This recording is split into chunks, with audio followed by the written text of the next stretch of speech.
کہ قاضی فائز اسحاق میں جو جو جج کے انگریڈینٹ ہوتے ہیں وہی موجود نہیں ہیں.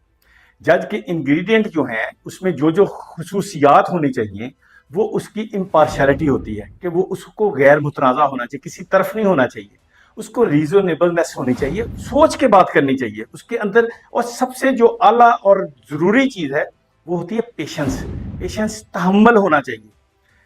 قاضی صاحب ماشاءاللہ کورٹ میں بیٹھتے ہیں، ان کا دل کرتا ہے کہ میں نہ کورٹ میں کسی بندے کو بولنے ہی نہ دوں، میں کسی وکیل کو بولنے نہ دوں، میں سب کچھ میں ہی کروں، اور جو اگر کوئی بولے وہ اس کو میں سمجھوں کہ آپ بدتمیزی کر رہے ہیں، اور اگر میری تعریف کو کرے وہ اوکے ہے.